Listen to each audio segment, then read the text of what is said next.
তখন স্বৈরাচার এরশাদের জামানা। কাপ্তান বাজারের একটা রাজনৈতিক অফিসে গেলেন একজন সাংবাদিক। অফিসে ঢুকতেই দেখলেন চারপাশে অনেক দোকানপাট, অফিসে আলো ঝলমল করছে সবকিছুতে। অথচ সেই রাজনৈতিক দলের অফিসটা অন্ধকার। কেরোসিনের কুপি বাতি জ্বালিয়ে রাখা হয়েছে কয়েকটা। সাংবাদিককে দেখে শফিউল আলম প্রধান বললেন, আমাদের দেশের কোটি কোটি মানুষ বিদ্যুৎ পায় না, অন্ধকারে তাদের জীবন যাপন করতে হয়। তাদের প্রতি সংহতি জানাতেই আমি আমার অফিসে বিদ্যুৎ রাখি নাই। আমি এই অন্ধকারে কেরোসিনের কুপি বাতিতেই আমার রাজনীতি করতে চাই। মানুষের সাথে কতটা কানেক্টেড তার পালস। সাংবাদিক খুশি মনে বার হয়ে আসলেন। পরবর্তীতে জানা গেল 6 মাসের বিদ্যুৎ বিল বকেয়া, বিশাল বড় বিদ্যুৎ বিল। বিদ্যুৎ বিল বকেয়া বিধায় লাইন কেটে দিয়েছে সরকার। জনগণের সঙ্গে সম্পৃক্ততা, কানেক্টিভিটি, এগুলো শুধু মুখের কথা।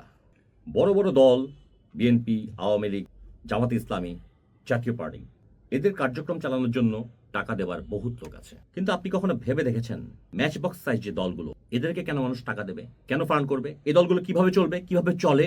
টুইস্টটা এখানেই। বাংলাদেশের মতো তৃতীয় বিশ্বের দেশে এম্বাসি কেন্দ্রিক একটা রাজনীতি আছে, যেই রাজনীতির কথা আমরা অনেকেই জানি না, বুঝি না।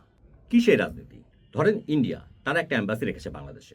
সেখানে তাদের ইন্টেলিজেন্স কাজ করে। শুধু ইন্ডিয়া বলে না, সব দেশেরই ইন্টেলিজেন্স কাজ করে তাদের এম্বাসিগুলোতে। বাংলাদেশও তার ব্যতিক্রম নয়। তো ওই দেশগুলো তাদের এম্বাসিতে বিশেষ কিছু ফান্ডিং করে। দূতাবাসগুলোতে এক একটা পক্ষ থাকে যারা এক এক দিকে উস্কানি দেয়। ধরেন বাংলাদেশ সরকারকে ইন্ডিয়া চাপ দেবে বা পাকিস্তান চাপ দেবে। কি নিয়ে চাপ দেবে? বাংলাদেশে যদি অ্যান্টি ইন্ডিয়ান সেন্টিমেন্ট কাজ করে, বাংলাদেশে যদি অ্যান্টি পাকিস্তান সেন্টিমেন্ট কাজ করে, তাহলে সেটা নিয়ে তারা কথা বলতে পারবে। তোমাদের দেশে আমাদের দেশের বিরুদ্ধে এই কাজগুলো হচ্ছে। কিন্তু সেটা প্রকাশ্যে তো হতে হবে। রাজনীতিটা ঠিক এখানেই। শফিউল আলম প্রধানদের মতো কিছু লোক থাকতেন যারা প্রকাশ্যে গলা ফাটাতেন, মঞ্চ ফাটিয়ে ফেলতেন। ঢাকা শহরের অলিতে গলিতে চিকা মারতেন নিজের হাতে, হিন্দুস্তান নিপাত যাক, পাকিস্তান নিপাত যাক, এই ধরনের স্লোগান। এগুলোকে দেখিয়েই এম্বাসির একটা পক্ষ তাদের নিজের দেশ থেকে ফান্ড আদায় করত। এটা অস্বাভাবিক কিছু না, এটা খুব ন্যাচারাল একটা প্রসেস পলিটিক্সের মধ্যে। সেখান থেকে একটা অংশ আসতো যাদেরকে দিয়ে এই প্রচারণাগুলো করানো হতো তাদের কাছে। এই শফিউল আলম প্রধানই হচ্ছেন সেই শফিউল আলম প্রধান যিনি ইন্ডিয়ান এম্বাসি থেকে 20,000 টাকা মাসোয়ারা নিয়ে আসার সময় ধরা পড়েছিলেন গোয়েন্দাদের হাতে।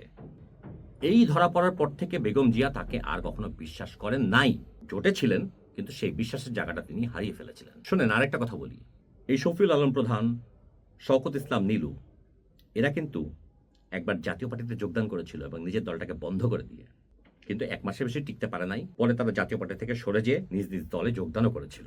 74 সালে মহসিন হল ইনসিডেন্টের পরে শফিউল আলমকে গ্রেফতার করা হয়, তার সাজা হয়, সম্ভবত ফাঁসির আদেশ হয়েছিল। অনেকে বলেন যে এই কারণে তিনি আওয়ামী লীগে ফিরে যেতে চান নাই। বাট সত্যিই কি তিনি আওয়ামী লীগে ফিরতে চান নাই? 75 পরবর্তী যে নতুন আওয়ামী লীগ, তাদের সঙ্গে সে মার্চ করতে পারে নাই বলে তার জায়গা হয় নাই। সে কি মুজিব প্রেম থেকে সরে এসেছিল? না, সে কখনোই সরে নাই। ভিডিওটা শোনেন, বুঝতে পারবেন। এখানে যদি আমি এই বিষয়টাকে এইভাবে বলতে চাই, বঙ্গবন্ধু শেখ মুজিব যদি জীবিত থাকতেন এবং আমি বের হতাম, তাহলে অবশ্যই আমি আওয়ামী লীগে ফিরে যেতাম। তার নিজের বলা কথা যে শেখ মুজিব জীবিত থাকলে তার আওয়ামী লীগে ফিরে যেতে চাচ্ছিল, সে হবে অ্যান্টি ইন্ডিয়ান। এটা কি সম্ভব? কোনো পাগলেও বিশ্বাস করবে? মুখের কথা শুনে লাফিয়ে লাভ নাই। রাজনীতি একটা ভিন্ন গেম। এখানে মানুষ যা করে, যা ঘটে, যা বলে, তার পেছনে অনেক কিছুই চলে। শফিউল আলম প্রধানদেরকে দেখলেই সেটা বুঝতে পারবেন। এত কিছু কথা তাকে নিয়ে আমি কেন বলছি? সে আসলে রিলেভেন্ট না। আর শফিউল আলম প্রধানের একটা ছেলে আছে, নাম রাশেদ প্রধান। সে গতদিন তারেক রহমানকে নিয়ে অকথ্য ভাষায় কথা বলেছে। অকথ্য মানে কি? চূড়ান্ত রকমের অকথ্য ভাষায় কথা বলেছে। সে বলছে বেগম জিয়া জীবিত থাকলে নাকি তারেক রহমানকে রাজনীতি থেকে ছুঁড়ে ফেলে দিত। কত বড় স্পর্ধা! ভিডিওটা শোনেন। কারণ আমি নিশ্চিত দেশনেত্রী বেগম খালেদা জিয়া যদি কবর থেকে উঠে এসে আরেকবার দাঁড়াতে পারে, উনি এই 72-এর মুজিববাদী সংবিধানকে ছুঁড়ে মারবেন, সাথে সাথে তার কুলাঙ্গার পুত্র বাংলাদেশের মানুষের সাথে বেইমানি করা জনাব তারেক রহমানকেও ছুঁড়ে ফেলবেন।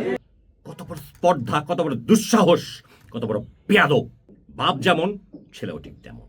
তুই বেটা তারেক রহমানের যোগ্য নাকি তুই? আসলে কি জানো, তোমরা আওয়ামী লীগের পারপাস সার্ভ করছো। এই যে দেখো না, তোমার বাবা কিন্তু বিএনপি জোটে থাকা সত্ত্বেও কুৎসা করতে যে ঠিকই হাসিনার বদলে বেগম জিয়ার নাম উচ্চারণ করে ফেলে। তোমাদের ডিএনএ হচ্ছে ইন্ডিয়া এবং আওয়ামী লীগ, তাই এটা ঘটে। ভিডিওটা শোনো, ক্লিয়ার হয়ে যাবে। এই স্বাধীনতার মাসে আমরা তিলকওয়ালী মুখ্যমন্ত্রী খালেদা জিয়াকে এক মুহূর্ত ক্ষমতায় দেখতে চাই না। তোমাদের মতো এসব নচ্ছার অপদার্থ শয়তান বদমাইশ মুনাফেক ভণ্ডদের কোনো স্থান বাংলাদেশের রাজনীতিতে থাকবে না। আমাদের জামাত নিয়ে কোনো আপত্তি নাই, আমাদের এনসিপি নিয়ে কোনো আপত্তি নাই, you all are welcome in our politics. রাজনীতিকে এমন জায়গাতে নিয়ে যাবা না যেখানে ধৈর্যের বাঁধ ভেঙে যায়। নতুন বাংলাদেশের রাজনীতিকে হাসিনাবাজির রাজনীতিতে পরিণত করবা না। তোমাদের ভাষার সঙ্গে শেখ হাসিনার ভাষার কোনো পার্থক্য নাই, যেমন তোমার বাপের সঙ্গে ইন্ডিয়ান এম্বাসির আসলে কোনো দূরত্ব ছিল না। চূড়ান্তভাবে বলছি, সতর্ক হও, সভ্য হও, ভদ্র হও, মানুষের বাচ্চা হয়ে থাকলে মানুষের মতো অ্যাটিটিউড করো, অন্যথায় ঘটি বাটি সহ সেই হিন্দুস্থানে গিয়ে পড়তে হবে তোমাদের। Be careful.